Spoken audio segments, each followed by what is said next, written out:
So today we are going to see about the scalp. Scalp is a soft tissue covering the cranial vault forms the scalp. Now let us see the extent of scalp. Anteriorly, scalp extends to supraorbital margin. So posteriorly, it extends to the external occipital protuberance and superior nuchal line. And on each side by superior temporal line, you can see the superior temporal line on each side. So let us see what are the important points to remember in scalp. So the first sentence, the soft tissue covering the cranial vault to form the scalp. Now the extent of the scalp anteriorly superior orbital margin, posteriorly by external occipital protuberance and superior nuchal line, on each side by superior temporal line. Now let us see the structures of the scalp. There is 5 layers, so you can remember these 5 layers using a mnemonics, that is scalp. S for skin, C for connective tissue, that is superficial fascia, then A for upper neurosis, that is also known as deep fascia, epicranial upper neurosis or gallae aponeurotica with the occipitofrontalis muscle. Next, L for loose areolar tissue, then P for pericranium. Now let us see each layers detailedly. The first layer is skin. Skin is hairy because you can see there are numerous hair on the skin. That's why it is hairy. Then the skin is adherent or attached to the epicranial aponeurosis, even though there is a superficial fascia is between the skin and epicranial aponeurosis, because the superficial fascia is dense. That's why the skin is adherent to the epicranial aponeurosis. Then the skin consists of more number of sweat glands and sebaceous glands. So let's see what are the important points under the layer skin. Skin is hairy and it is adherent to the epicranial aponeurosis through dense superficial fascia, and it has more number of sweat glands and sebaceous glands. So the next layer we are going to see is that superficial fascia. So this superficial fascia is more fibrous and dense in the center than the periphery. So it is dense and fibrous in the center, and it consists of the blood vessels. Then below to the superficial fascia we have that epicranial aponeurosis, and this provides a proper medium for the passage of vessels and nerves to the skin. So the important points in superficial fascia is that it is more fibrous and dense in the center than at the periphery of the head. It contains many blood vessels. It binds the skin to subjacent aponeurosis, provides proper medium for passage of vessels and nerves to the skin. So let us look into the epicranial aponeurosis, that is the third layer of the scalp. So for studying these layers, first we have to know what is occipitofrontalis muscles. So this is the occipitofrontalis muscle, and it consists of two bellies, that is frontal belly, which is present in the frontal part, and occipital belly, which is present in the occipital part. As you all know, there are two bellies, that is frontalis belly and occipitalis belly. So let us look into the occipitalis bellies. This occipital belly is small and separate, and it arises from the lateral two-third of the superior nuchal line. You can see superior nuchal line over here, and this occipitalis belly arises from the lateral two-third of the superior nuchal line, and it is inserted to the epicranial aponeurosis. You can see this green part is the epicranial aponeurosis, and this occipitalis belly is inserted to this epicranial aponeurosis. And this part is supplied by the posterior auricular branch of the facial nerve. So next is the frontalis belly, that is present over this region.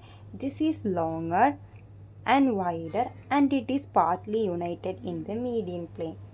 This muscle arises from the skin of the upper eyelid and forehead, mingling with the orbicularis oculi and corrugator supercilii. These are the facial muscles around the eyes, and it is supplied by the temporal branch of the facial nerve.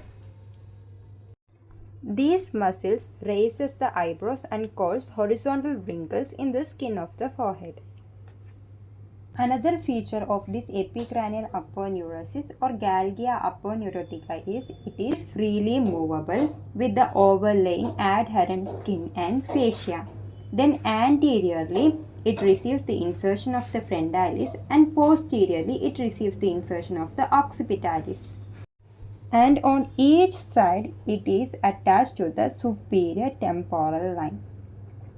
And this sends down a thin expansion which passes over the temporal fascias and it is attached to the mandible. We know that the aponeurosis is attached to the superior temporal line on each side, and this sends down an expansion from the aponeurosis and it is attached to the mandible. It moves through the or it passes over the temporal fascia and it is attached to the mandible. You can see right over here. The first three layers, the skin with hair and the superficial fascia and epicranial aponeurosis, together it is known as the surgical layers of the scalp. This is also known as the scalp proper. So let us see what are the important points to remember in the third layer, that is epicranial aponeurosis. Before that we have to know that what is occipitofrontalis muscle. So let us see some of the important points under the occipitofrontalis muscles. So it has two bellies, occipital or occipitalis and frontal or frontalis. Both are inserted into the epicranial aponeurosis. Occipital bellies, these are small and separate, arise from the lateral two-thirds of superior nuchal line and supplied by the posterior auricular branch of the facial nerve. Next, frontalis muscles. This is longer, wider and partly united in the median plane. Arises from the skin of the upper eyelid and forehead, supplied by temporal branch of the facial nerve. It arises from the eyebrow and causes horizontal wrinkles in the skin of the forehead. Then epicranial aponeurosis or Galgia aponeurosis. It is freely movable on the pericranium along with the overlying and adherent skin and fascia. Anteriorly, it receives insertion of frontalis. Posteriorly, it receives insertion of occipitalis.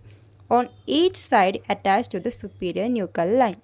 First three layers of scalp are called surgical layer of the scalp or scalp proper.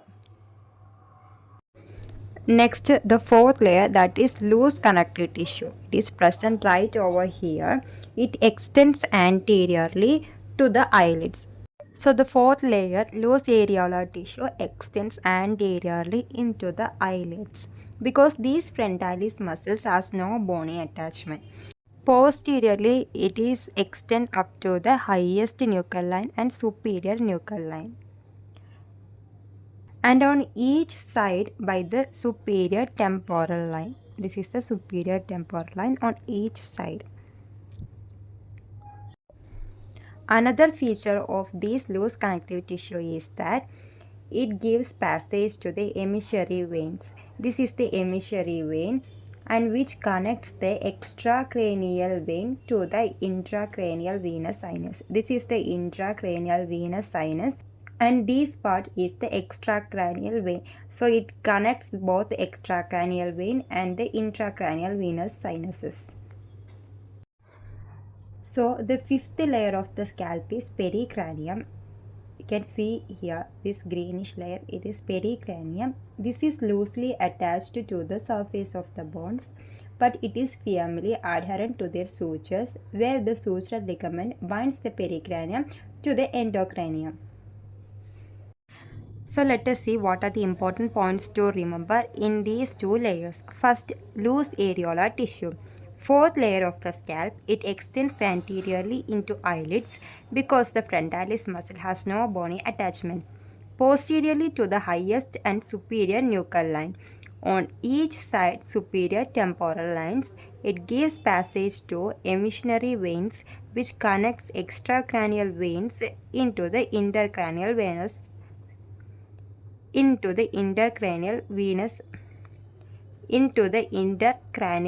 sinuses. Next, pericranium. Fifth layer of the scalp, loosely attached to the surface of bones but is firmly adherent to their sutures. Now let us look into the artery supply of scalp. In front of the auricle, scalp is supplied from before backwards by supracochlear, supraorbital, superficial temporal arteries. In these three arteries, supracochlear and supraorbital are branches of ophthalmic artery. An ophthalmic artery is a branch of internal carotid artery. Next, superficial temporal artery. It is a branch of external carotid artery. Behind the auricle, the scalp is supplied from before backwards by posterior auricular and occipital arteries. These two are branches of external carotid artery. Scalp has a rich blood supply derived from internal and external carotid arteries. Next, let us see what are the veins or venous drainage of scalp. First, the supratrochlear join with the supraorbital vein to form the angular vein. The angular vein continues to form the facial vein. And behind the posterior part, the maxillary vein joins with the superficial temporal veins to form the retromandibular vein. This retromandibular vein divides into two, the anterior part and the posterior part. The anterior division of the retromandibular veins joins with the common facial vein to form the internal jugular vein, whereas the posterior division of the retromandibular veins joins with the posterior auricular vein to form the external jugular vein. External jugular vein drains into the subclavian vein. So let's look into the important points in venous drainage of scalp. The supratrochlear and supraorbital joins to form angular vein and it continues down to form the facial nerve. Superficial temporal vein joins with the maxillary vein to form retromandibular vein. Anterior division of this retromandibular vein plus common facial nerve forms the internal jugular vein, and the posterior division of the retromandibular vein plus posterior auricular veins forms the external jugular vein, and even this drains into the subclavian vein. Lymphatic drainage. Anterior part of scalp drains into preauricular or parotid lymph nodes. Posterior part of scalp drains into posterior auricular or mastoid and occipital lymph nodes. So next look into the nerve supply. Nerve supply of the scalp and temple. There are totally 10 nerves on each side. 5 nerves enter in front and 5 nerves enter in behind. In these 4 are sensory nerves and 1 is motor. So let us look into the nerves entering in front of the auricle. 4 sensory nerves, that are supracochlear, supraorbital, zygomatico-temporal, auricular temporal, and 1 motor nerve, that is temporal, a branch of facial nerve.